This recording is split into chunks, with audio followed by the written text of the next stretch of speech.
ద్వారా ఆంధ్రప్రదేశ్ ఐక్య ఉపాధ్యాయ federation UTF రాష్ట్ర సంఘం ఇచ్చిన పిలుపు మేరకు కడప జిల్లా విద్యా శాఖాధికార్యాలయం ఎదుట నిరసన కార్యక్రమానికి విచ్చేసిన అందరికీ కూడా ఉద్యమాభివందనాలు. మరి ఈరోజు ఉపాధ్యాయులు మాకు పని చేసిన కాలానికి జీతం చెల్లించమని అడుగుతుంటే కూడా ఈరోజు జీతాలు చెల్లించలేని పరిస్థితిలో ఈరోజు రాష్ట్ర ప్రభుత్వం వ్యవహరిస్తూ ఉంది.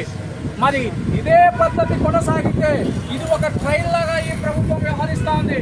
ఈరోజు బదిలీలు జరిగి 2 నెలలు కావస్తున్న పొజిషన్ ఐడీలు క్రియేట్ చేయడంలో అయితేనేమి, మరి క్యాడర్ స్ట్రెంత్ ప్రకటించడంలో అయితేనేమి ఈ ప్రభుత్వం పూర్తి నిర్లక్ష్యంగా వ్యవహరిస్తూ ఉంది. ఈ రోజు కానీ మనం రోడ్డెక్కి ధర్నా చేయకపోతే మరి వీళ్ళు జీతాలు కూడా వీళ్ళకి అవసరం లేదేమో అనుకుంటుంది.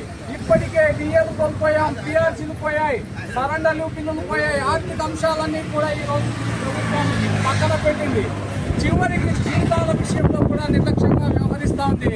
మరి ఇలాంటి సందర్భంలో వాట్సాప్లో మనం పోరాటాలు చేయడం కాదు, ఉపాధ్యాయ సంఘాలు పాఠశాలలకు వెళ్ళినప్పుడు ఉపాధ్యాయులు ప్రశ్నించడం కాదు, రోడ్డెక్కి ఉద్యమాలు చేసి పోరాడి మన సమస్యలను పరిష్కరించుకోవాలి. మరి ఆ పోరాట పంతాలో ఆంధ్రప్రదేశ్ ఐక్య ఉపాధ్యాయ ఫెడరేషన్ ఎప్పటికైనా ముందంజలో ఉంటుంది.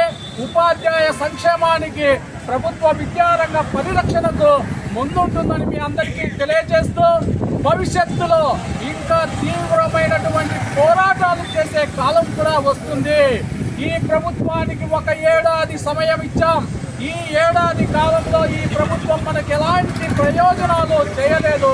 కాబట్టి ఇక నుండి కూడా ఈ ప్రభుత్వం పైన ఆర్థిక అంశాల్లోనైతేనేమి, విద్యారంగ సమస్యల పరిష్కారంలోనైతేనేమి, ఉపాధ్యాయుల సంక్షేమం కోసమైతేనేమి ఈ ప్రభుత్వంతో రాజీ లేని పోరాటాన్ని కొనసాగించేది ఒక యూటీఎఫ్ మాత్రమేనని మీకు తెలియజేస్తూ భవిష్యత్తులో కూడా జరగబోయే